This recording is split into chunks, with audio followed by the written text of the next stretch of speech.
I want to be clear this afternoon, although the title of the presentation is Drive Change with Amazon's Culture of Innovation, I actually only know two things. One is that I am going to talk about Amazon's culture of innovation. And the second is that you in the audience are here from your organizations looking to drive change, right? That's sort of the nature of your roles. That's why you're interested. We can't necessarily put those two things together.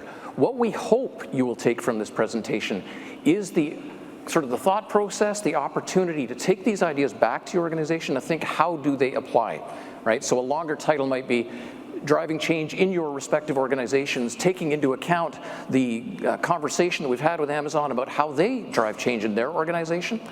That was too long to fit on the slide, okay? But what this is all about is we're going to talk about why we organize the way we do, why we use the tools that we do to innovate as an organization. The reason we're going to have that conversation is because people ask for this on a regular basis. They say, Amazon, you're an innovative company. How do you do it? Why do you do it? How does it all fit together? And we're happy to share that with you, but we recognize that it's different in your organization. Ours is not the only way to innovate. Ours is not the best way to innovate. It's just the best way that we know for us, okay?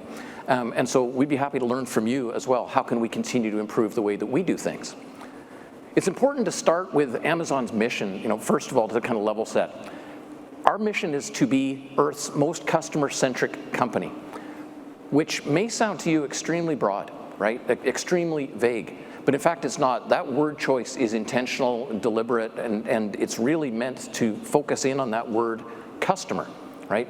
For us, that opens doors to think about anyone who is looking to solve a problem or a pain point in their life.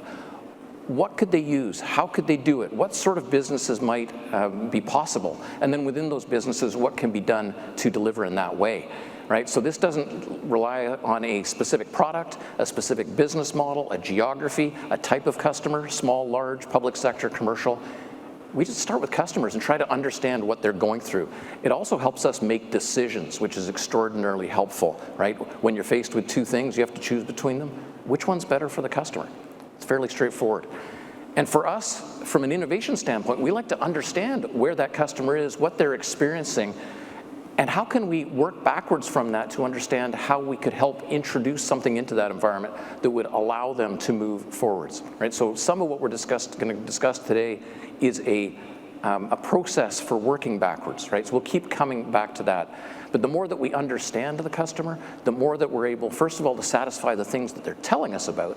And secondly, if we understand that environment they're operating in, it gives us things that we can bring to them that we think may be useful. And it's only once we determine whether they are useful that we look to develop them, okay? Why do we focus that way? If we go back to the 2016 shareholder letter that Jeff Bezos wrote as the leader of Amazon at the time, he indicated there's many advantages to this kind of approach, but one of them probably the biggest one, is that customers are always beautifully, wonderfully dissatisfied, even when they're happy, even when things are great, even sometimes when they don't even know it yet, right? They want something better. And everyone in this room is a customer, right?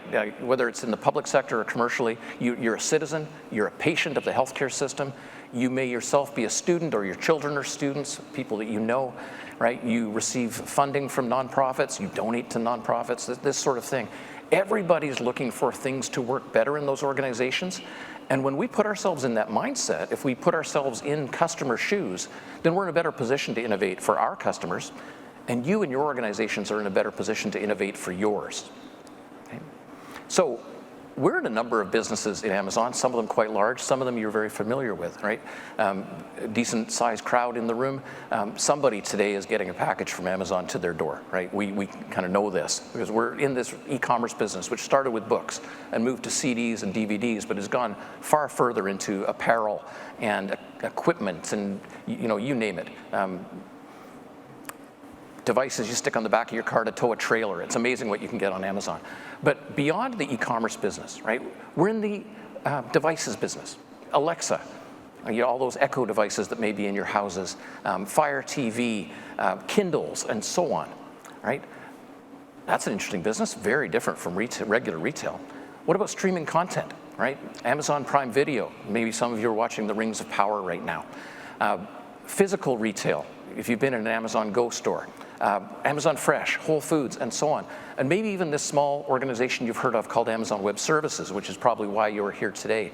More than 200 services fully featured, available on demand to support you in delivering your mission. These businesses are very diverse, and yet they're all brought together by that same initial idea, which is, what's the problem that the customer is facing and how do we solve it? I'll give you an example of Amazon Go, which if you haven't heard of it, it's like a convenience store concept. You walk in, you pick up food, drinks, pack of Smarties, and then you walk out. You don't check out, you don't go through a cashier, you don't do self-checkout. You put things in the bag and you walk out with them. And through a combination of computer vision and sensors, they know who you are because you identified on yourself on your way in as an Amazon customer.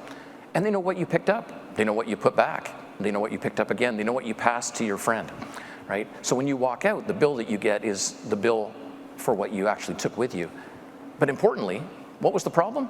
People don't like standing in line, right? So we did this initially to help people, to try it out as a concept, to help people who are just looking to get a snack near our Amazon stores.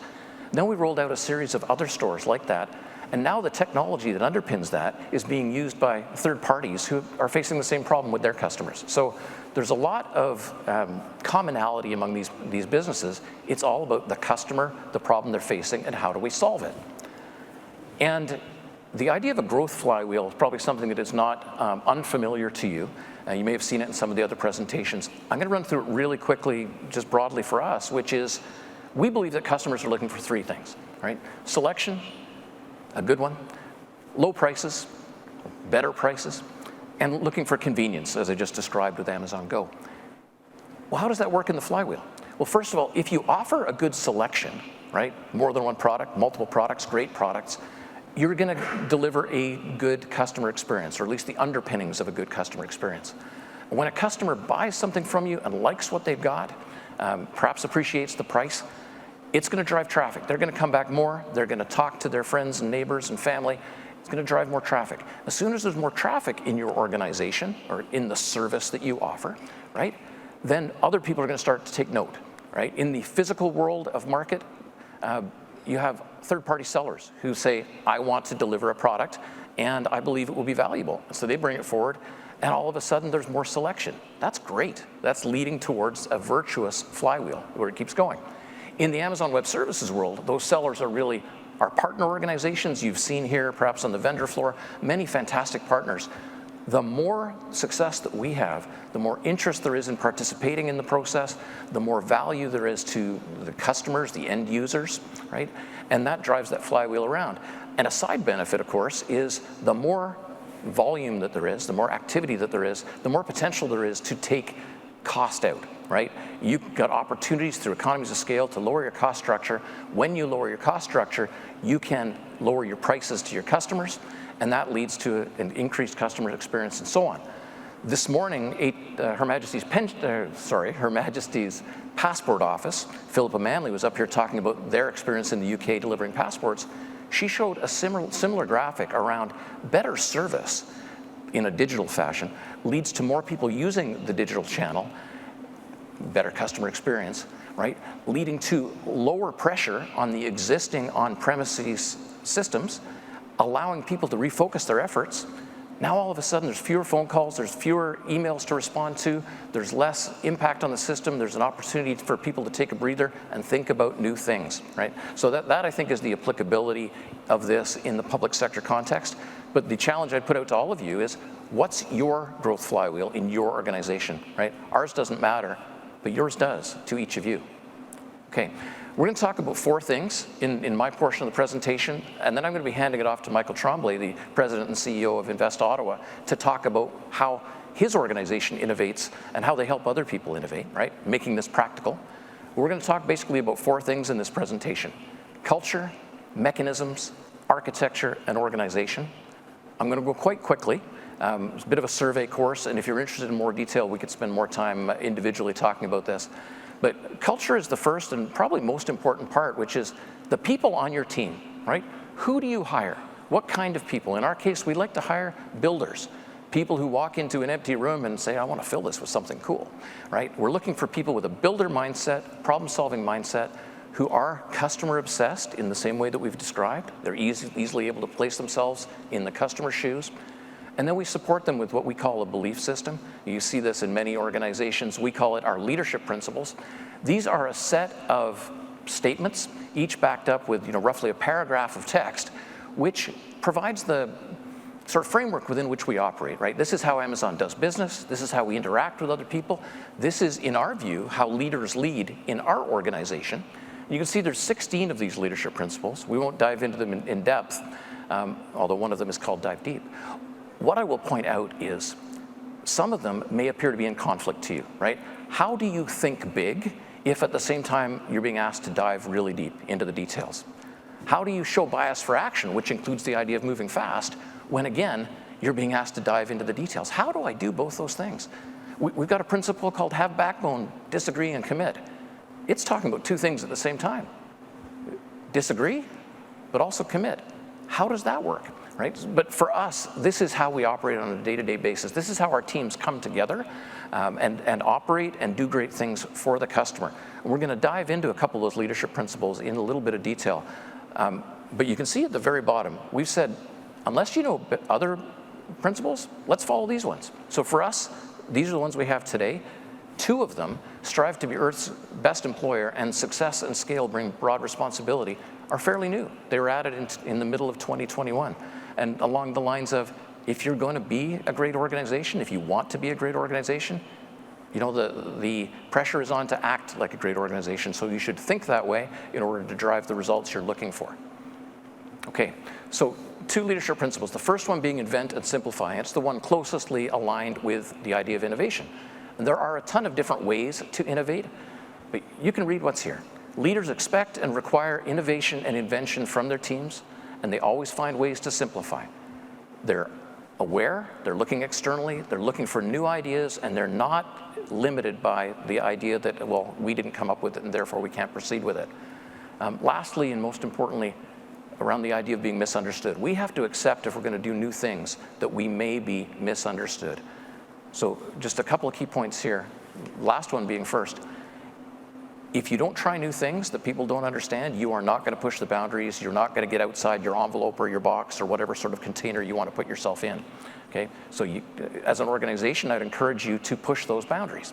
But the other one being, innovation is not just around doing something new, although inventing something new is incredibly powerful and enabling. It makes you feel great. Simplifying things is great too, especially when you work at a high volume across a large citizenship base. Right? A lot of the people here from the public sector, you do things like issue identity cards and passports and provide benefits to people, all on a massive scale. Every one of those interactions takes time, takes effort, takes systems. The more, if you can take a tiny slice out of one of those activities, there will be a knock-on effect across the business. You'll save a lot of time, money, and effort, and again, free up time for innovation. So simplification, wearing your customer's shoes, is a valuable thing to do. So one idea around being willing to be misunderstood is the Kindle. And some of you probably have a Kindle device at home or another e-reader. When we first brought this in 2007, people were a bit confused. At the time we were in the book selling business, right? Physical books. People said, why would you introduce this device? First of all, you're not a hardware manufacturer. Secondly, it seems to kind of compete with your core product, this book. And what do you know about any of this, right? So why would you do it? But for us, the focus wasn't around selling books, right? We talked about the fact that we're customer-centric, or in this particular case, reader-centric. We knew that people wanted to immerse themselves in the words of a writer, right? They wanted to read a book. That's what they cared about. They didn't really care about the physical aspect of it, as long as they didn't notice the physical aspect. So initially, the design was a bit clunky, the white one on the left. However, we've iterated over time. We figured out what was clunky about it, how to make it better. We've improved it in that sense. But we focused on the reader experience. What we determined from talking to readers and thinking and being readers ourselves was that what readers really wanted to do was read any book in any language, published at any time, to be able to obtain it anywhere with no additional friction or cost, and just read a book, the book that they felt like reading. right? So that's what we have attempted to deliver to people, and over time, that's where we've gotten. The fact that we've added some additional features like the ability to get that content with no no wireless or cellular cost to get it onto your device, no additional cost, to not have to sideload content from your computer. All those things are beneficial. The fact that we've improved the quality of the kind of the readability, the Paperwhite technology, and so on. But what we're delivering is a seamless reading experience. Now people get it. They understand why we sell Kindles, and we put a lot of content into people's hands. So another concept that was misunderstood back in 2006 was, of course, Amazon Web Services, described by Businessweek at the time as Amazon's risky bet. Same idea. What do you know about cloud computing? You don't have an enterprise sales force. This is going to be hard. Why don't you focus on your retail business? Well, as it turns out, those 200 plus features, the scalability, the reliability, the security has been beneficial to customers. And 15 years later, 16 years later, it's now understood. What's happened is we've rolled out this strong array of services, wide and deep, reduced prices 111 times, and we've attracted customers, right? We talk about the virtuous flywheel. Millions of active customers using AWS every month, and that's out of every possible sector of the economy, especially public sector, right? And especially partner organizations. So we were misunderstood. Turns out to have been a good idea. In your organizations, right, the question is, well, what might we be misunderstood about, which could turn out to be a good idea? We don't have to do it right away, but wouldn't it be great to think about it first? Right, that's the first thing. Second leadership principle, speed matters in business. Many decisions are reversible. Actions are reversible. And if they're reversible, they don't need extensive study, right? So we value in our organization calculated risk-taking. I know that, for example, in the Government of Canada, when I first started working for Amazon 7 years ago today, the word risk was not a word that was used very easily. Similarly, neither was the word fail. 7 years now in the future, culture has changed somewhat. But for us, it's just really important. If we don't try something new, again, we're not pushing the envelope. And an idea around reversible actions and decisions, we've got a mental model we call a one-way door or a two-way door. The idea being, a two-way door is something that has, irreversible and substantial consequences, right? You invest a really large sum of money to open a data center or a fulfillment center or to fund the Rings of Power, which I mentioned earlier, right? That's a big thing. There's not a lot of coming back from that. So in order to get there, you need to think a whole lot before you step through that one-way door. On the other hand, two-way doors are, it's a smaller thing. Are we going to try a new feature on our app? Right? Are we going to look at a new product in a pilot mode, see what that's like? Are we going to make a small investment, see what we can achieve? That sort of thing you can come back from. Are we going to do a blue-green deployment, right? Neat. So we encourage people in our organization, if they've got about 70% of the information that they think they need to proceed, and it's a two-way door, nobody has to ask permission. We go and we try it out. And along the way, you're communicating to people about risk, all right, and mitigating that risk. We all face it. But we're trying to get people to move forward and not wait for 90% or more of the information, because otherwise we'll just never proceed. So I'm going to keep moving very fast now. From a mechanism standpoint, the really important mechanism we want to talk about, these are structures that we put in place to facilitate repeated behavior, repeated positive behavior. You're familiar with a mechanism. It's a complete process where between the inputs and the outputs, you put in some kind of tool, you look to adopt the tool, you inspect what's happened, and on the basis of that inspection, you iterate, right? So we use a number of mechanisms. Some of them are paper-based mechanisms, like for our regular business cadence internally. We use weekly, monthly, quarterly business reviews where there's a standard format and people write the content and it folds in. There you go, that's a mechanism for us. And another one is just around the idea in the customer service world, when you see a problem more than once, take action to fix the problem. Don't just say, yeah, I bet the next one that comes in, it's going to be the same thing, right? That comes from real life experience with Jeff Bezos looking over the shoulder of a customer service agent who said, yep, that call there for that table, it's going to be scratched. They're all scratched, right? You need to take action when you see things like this. So for us, the principal process that we want you to walk away today thinking about is our working backwards process. Something that's, I believe we created it, certainly for ourselves, we've reinforced it. In your organization, it might be helpful. This is a process we use to get clarity on what we're going to do, what we're thinking about doing. It's not a process to document what we've already decided to do. A decision and any coding comes later. But essentially, it's called a PR FAQ. PR is the press release. It's a fictional press release. The FAQ, obviously frequently asked questions, and then coupled by visuals. Again, to get clarity about what we are going to do. It's a thought exercise. It's a very low-cost way to innovate because it's all in our minds and on paper. We need to understand who the customer is, of course. We want to be really specific about what's driving them, what's the pain that they're facing, and so on. And to get there, we ask a series of questions. Who is the customer? What is the problem or opportunity? Do we understand the benefits? How do we know what the customer needs or wants?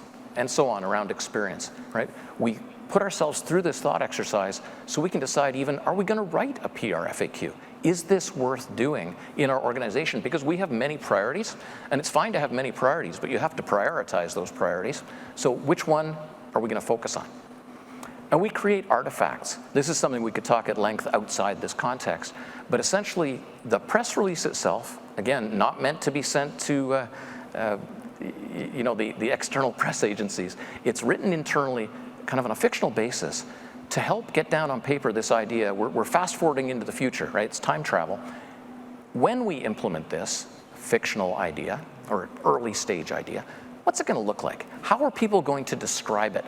What is the experience of the customer going to be? We include a fictional customer quote. So again, we're putting ourselves in the customer's shoes, whether that's an end user customer like a citizen, or a kind of middle customer like someone, a director general of a call center operation, contact center, saying, when this service came into place, this is what happened for us. Good, bad, indifferent, right? The point is to get words on paper. So we're going to describe what it is. We're going to describe what the customer benefit is intended to be. We're going to describe what the initial customer experience is, and then we're going to iterate on that, right? So again, not perfect the first time. Let's get it on paper. The FAQs themselves, two kinds of FAQs, internal and external, right? The idea being, obviously the external questions that customers have. How's this going to work? How am I going to interact with it? What's it going to cost? And so on. But the internal questions are always much more interesting because you have all these teams that support the work that you do or that you need to satisfy. All of whom are going to say, yeah, great. That's great externally, sounds super, but how are we going to do this, right? How is it going to interact with the systems, processes, people, approvals that we have internally? So we push ourselves, first of all, to write the questions. The questions are easy.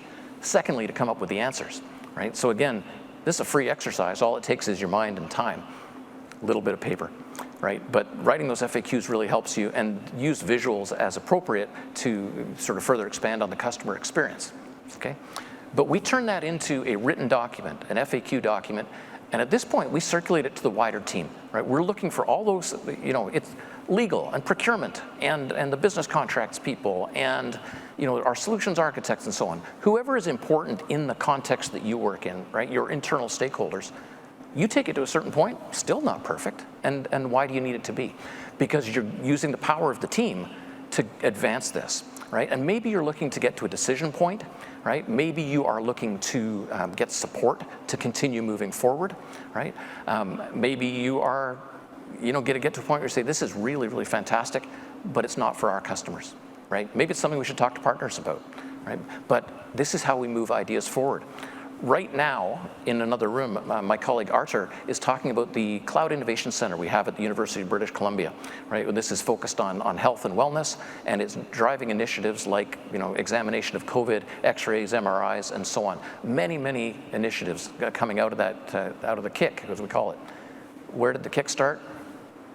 Kickstart. Where did the kick start? It started in a PR FAQ document that another of our colleagues wrote, saying, wouldn't it be fantastic if we brought this idea that we're doing elsewhere in the world to Canada? What would that look like? How would it work? What would we need?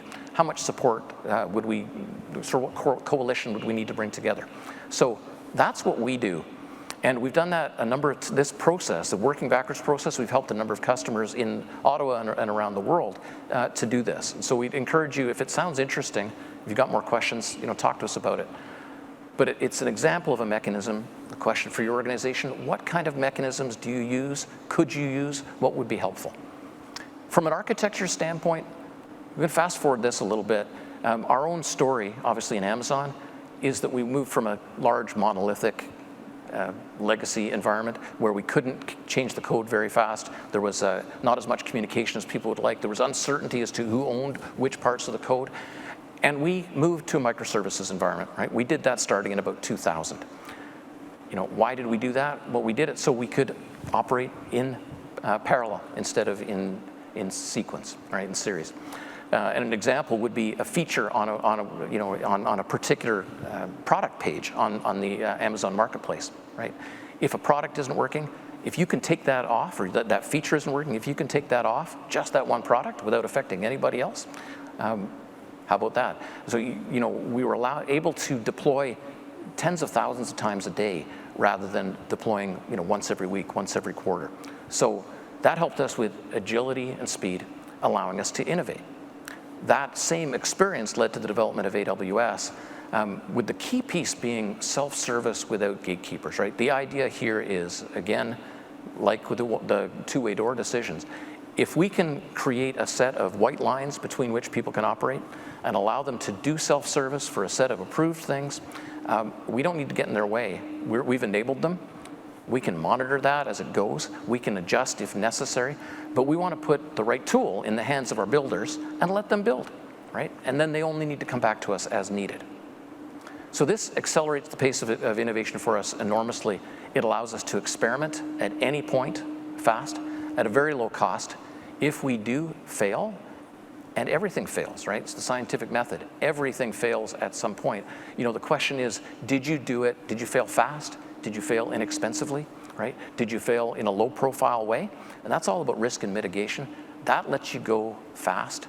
And when something works, when something feels right, when you believe you've got a strong case to succeed, you go big, right? And especially during COVID, a number of cases where a small, fast prototype, now it's in production, boom, and you're solving a problem. So this is a phrase you've probably heard a number of times today. Having had the experience is something you just can't replicate, right? You cannot get to experience faster. And that's been the case for us in Amazon, having started in 2006 with AWS, but it's true of all of our other businesses as well. So the last thing that we do is we organize ourselves in small, empowered teams, right? We take those builders, we put them together in teams that they own what they create, right? DevOps is probably a topic that's very familiar to many of you. People who develop code are also responsible for maintaining it. And if there's a problem in the middle of the night, they're the people that get the page. So it's kind of extraordinarily important that you do high quality code. That's a big thing for us, not necessarily something that would work in your particular environments. But we organize those people in teams that we call two pizza teams. Again, something you've probably heard about today. Two pizza teams being basically the size of a team that you could feed appropriately with two pizzas. Not more people than that, because more people than that, you've got a committee, and there's people who are just there for the sake of being there. They're especially there for the sake of the pizza. When you focus with the right number of people in the room and the right functions and let them work, they take ownership, they're autonomous, they're very, very nimble, and then they take responsibility for what they do. As we develop new capabilities, we add more teams, essentially mitosis, I don't know, it's a biological thing. We split, right? We add a new team and we get them a couple more pizzas. So, failure and invention are inseparable twins, again, going back to an Amazon letter. If you knew you were going to succeed, what is the point of doing the experiment, right? So much of what we do, anytime we do something new, it is going to be an experiment. You can study it for years, but if you know it's going to work, it's not an experiment. And within our organization, we want to experiment because we do want to push the boundaries, and I'm sure that most of you are in the same boat. We've learned from a number of failures. I'm not going to speak about them. The pictures sort of speak for themselves. We celebrate the fact that we've tried things, they haven't worked, and we've moved on, right? For example, the Fire Phone was a failure as in and of itself. However, the team that built that is also the team that built the Amazon Echo. Right? They learned from the Fire Phone and they brought it to other products, and we continue to iterate and grow, and it's okay to not be successful. So those four things, those pillars for us, are how we organize for innovation. Culture, mechanisms, architecture, organization.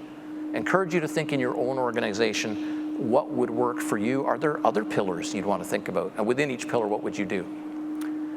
But lots of ways to innovate on AWS. You've heard about all of this today. If you want to explore this topic a bit more, feel free to come back to us.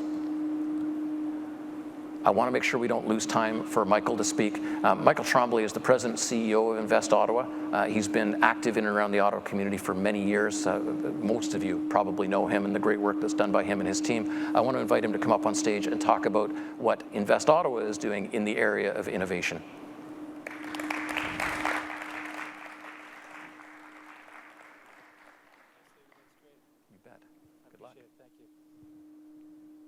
Our approach to innovation isn't quite as structured as Amazon's. We're a little smaller.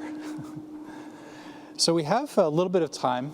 I've broken our presentation into a number of pieces. So the first thing is I want to be able to frame out a view of what innovation is, break that down a little bit.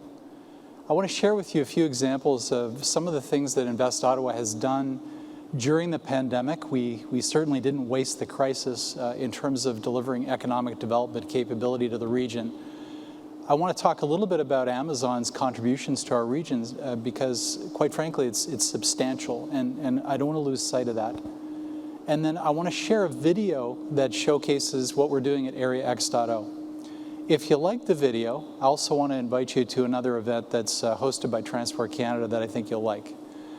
So before we really get rolling here, I do want to acknowledge that we are on the unceded territory of the Algonquin Anishinaabe people. It's wonderful to have a high-scale event like this on these lands, but I think we all need to recognize Canada is only 155 years old, and the people that have established the land that we're on and taken proper care of it have been here for thousands of years. I think we have a lot of learnings as Canadians. We have a lot of things to take in and understand as we move forward. And I wanted to share that to begin. So what is Invest Ottawa? Invest Ottawa does two major areas of work. One is we attract foreign direct investment and trade to the region. We go out to foreign markets and we attract businesses here to set up camp or to bring capital into the region to help support the growth of our local economy. And we also run a lot of programming that supports the notion of entrepreneurship and the development of companies through their life cycle, from early stage to acceleration companies and to companies that are scaling. We do a lot of programming with our colleagues in Toronto, like Mars, and Communitech in southwestern Ontario as running mates. And so we really do quite a bit of programming. It can be a bit complex to understand, but we're very fortunate in our region to have a very, very strong history of innovation. We really have three markets here, right? Government, which is 1 in 5 employees are with the Government of Canada or the province or the city. 1 in 9 are in tech roles, which is the highest density in all of North America. That's almost 12% of the workforce. And third is tourism, and tourism is snapping back. So it's sort of a unique marketplace and one that I'm very proud to serve in this capacity. So let's get some structure around this idea of innovation. That's a picture on the top of the, for those of you that have been to Bayview Yards, Foundry Wall. We run an event space done by a local artist, and it's just beautiful at our site. There's really two components in my mind of innovation. The first starts with invention.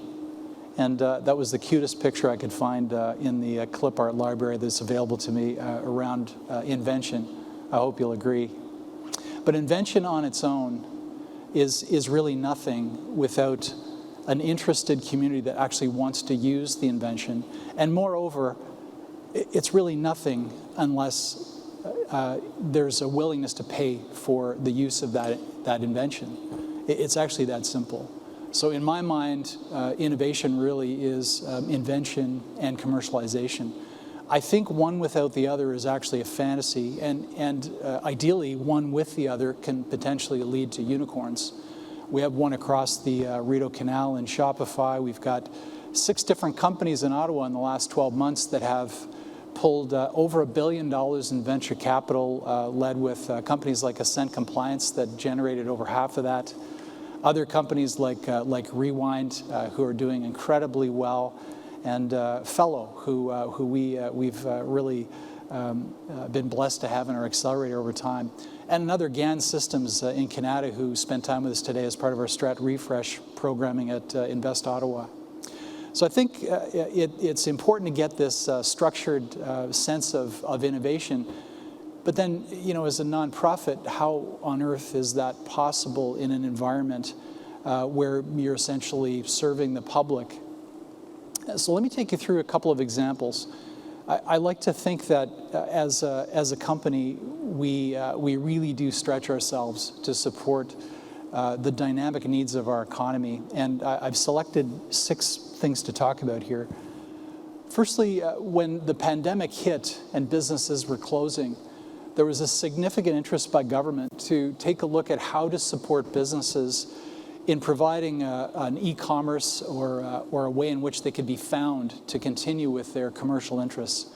And so in concert with Communitech, who covered Southwestern Ontario on this future-proof program, Digital Main Street, Tabia in Toronto, who actually did a lot of the pre-work on this, and Invest Ottawa covered Eastern Ontario, we were able to deliver programming to over 1,700 companies.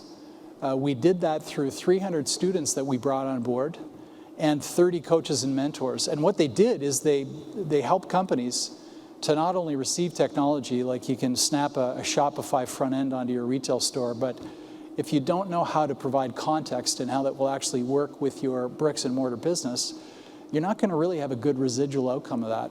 And so we did an enormous amount of work with both technical students as well as students out of business school.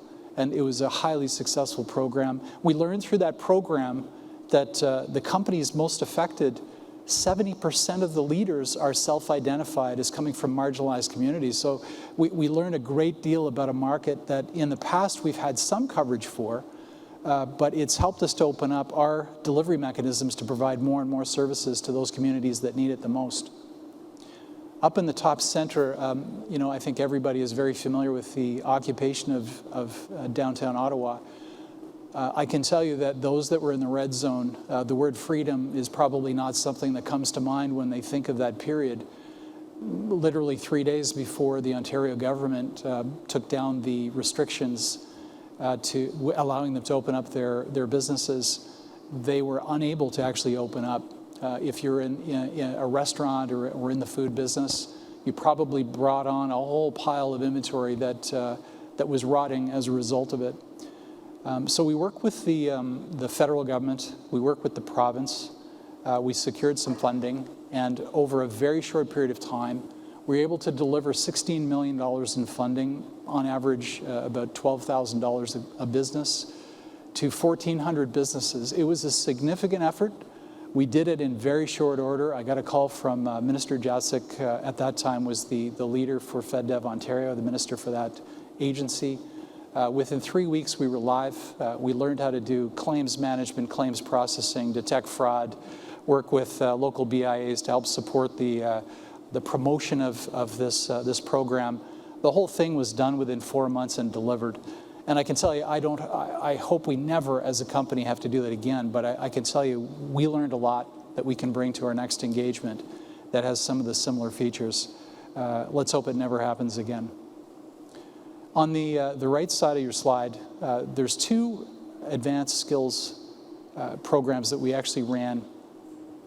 One was connected to our autonomous vehicle programming. I'm going to spend a little bit more time on that in a moment. But if you think about other mechanisms that government needs to deploy in order to try to stay ahead of changing and shifting labor markets, the Ministry of Labor, Trade and Skills Development, we were able to actually secure these 2 contracts, $7 million in total, to support training in areas where we could take highly affected markets, provide new skills to them to get them right back into another sector where some of the core skill they had could still be applied. Complex but extremely solid programming, and it was delivered with industry partners. In both cases, Amazon Web Services actually delivered programming with us, two different ones. I'll express a little bit more of that in a moment. In terms of the Extreme Talent Accelerator, we had over 2,000 applicants. We delivered services to 700 of them. And it was just a tremendous amount of work for industry and for our company. and had significant high scores on the kinds of training that these individuals received. The CAB talent piece was one that I think when I look at our work at AreaX.0, and you'll see a video of that in a moment, was really super specialized. We worked with companies like EasyMile to bring in their low-speed autonomous shuttles. We did operator training for people that had some of the aptitude and skills necessary, and then supplemented that with some additional skills so that they could actually learn how to operate and maintain an autonomous vehicle.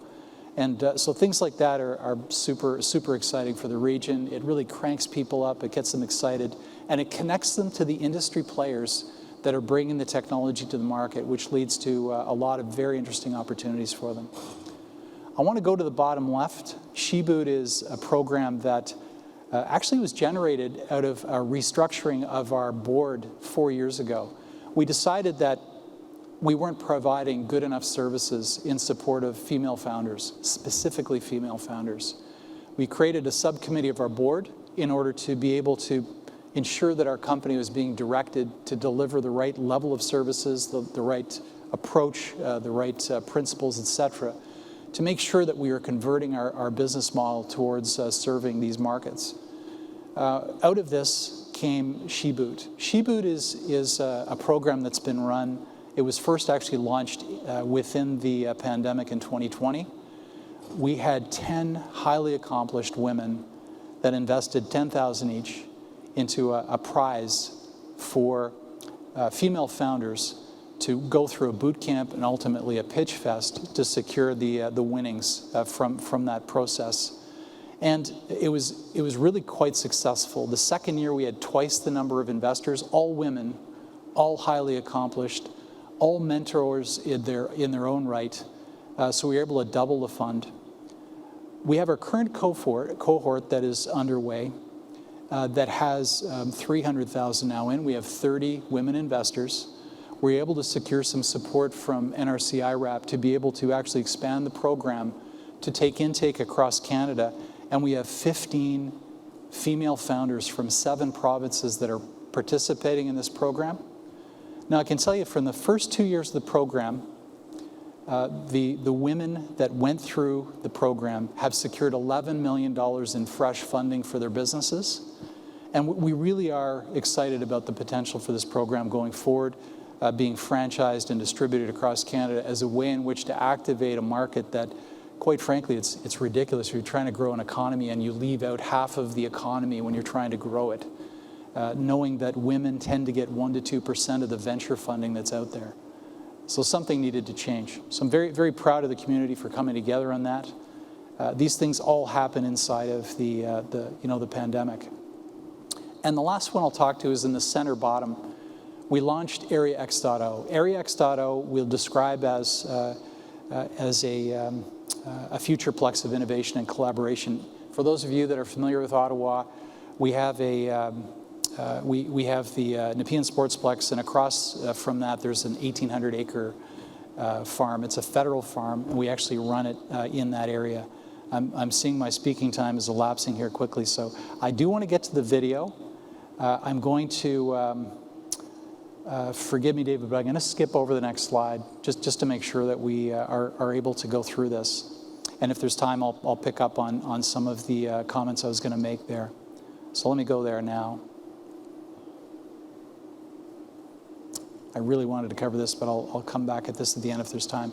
So AreaX.0 is a series of investments we've made, starting with the Ontario, actually it was called the Autonomous Vehicle Innovation Network, and now it's turned into OVIN, which is a new Ontario program for testing of EVs and autonomous vehicles as well. And then what we've done is with FedDev Ontario, we've supplemented the investment, and the City of Ottawa has invested dramatically into this. So let me show you what it looks like. I think you'll be surprised.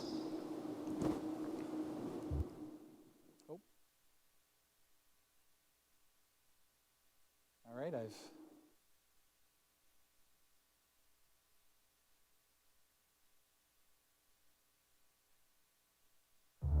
There's a lot of tracks that do testing. There's not a lot of areas where the R&D is happening that leads to the testing. So when we think about what's here, we're not just thinking about cars. We're thinking about military vehicles. We're thinking about first responders that are helping to bring somebody to safety. We're thinking about last mile shuttle services that we can capture the imagination of the public. If you're looking at testing what's coming, that's why you come to Area X.0. Area X.0 is future ready. Area X.0 operates one of the most advanced communication test infrastructures in the world. Companies in numerous sectors, including smart farming, have access to our GPS systems, 4G LTE, Wi-Fi, LoRaWAN, TV white space, 5G, including millimeter wave, and satellite communication systems. The potential for the Ottawa Area X.0 site is endless, as are smart cities. We are just at the infancy of smart cities. This is just the beginning. I know we're looking at bringing in, trains and rail stations, building a tunnel here. So they're really looking to the future to understand what does a city need to evolve and how can they make that happen here on site. I think the objective for a site like this is to provide a platform where you can test and validate your solution in a contained and controlled environment. Here at Area X.0, there's a huge array of capabilities and solutions. And one of the biggest challenges we see was how do we get that out to the community? How do we bring in the broader innovation centers across Ontario and Canada? And so with the development of the mobile Area X.0 Command Center, we can start to do that. We can bring the capabilities right into the local community and start working with small, medium businesses there to bring new solutions that address their local needs. We work with the hardware companies, all the big names, the silicon vendors that you can think of, and then we empower these systems. So we're sort of that software foundation that, again, has to be safe, secure, reliable 100% of the time. Area X.0 is the futureplex of innovation and collaboration anchored right here in Ottawa, Canada's capital. We enable and accelerate the safe and secure development, testing, and application of future technologies. And we're founded on some of the greatest differentiators, expertise, and capabilities that Ottawa has to offer the world. As a global tech hub, we have the highest concentration of technology talent per capita in all of North America. Some of our internationally recognized strengths include cybersecurity and telecommunications. 90% of the telecom industry-led R&D that takes place in all of Canada happens right here in Ottawa. We bring all of these capabilities to bear with our industry partners here at Area X.0. Being in an area that is snowy and the climate is challenging has really been beneficial in creating surprises of new technology and how we develop that. That's been quite amazing. For us, coming to this site allows us to do testing in a much more cost-effective way. There are a number of large companies here we can potentially work with to gain a foothold in different industries, and there are a number of smaller innovative companies as well. It's a very collaborative environment. And not only are we being able to talk with people on site, the various companies that are, here right now within this footprint, but we're working together on projects to bring across North America to showcase not just our company's technology, but collaborative technologies at work. To have an opportunity to collaborate with such a great organization as Invest Ottawa at their Area X.0 site is just fantastic. We're there at the beginning. We get to learn with them. We get to learn with their other partners and collaborators. It's phenomenal. I love innovation. I love technology. And I think that this site is really a model for us being able to have great technology come together. And then I think Ottawa can be a leader in this space towards Canada and towards the world. You've got really all of the ingredients of a triple helix model. You've got government, academia, and industry together, and that to me is exciting. That's really why I think the future is very bright with Area X.0.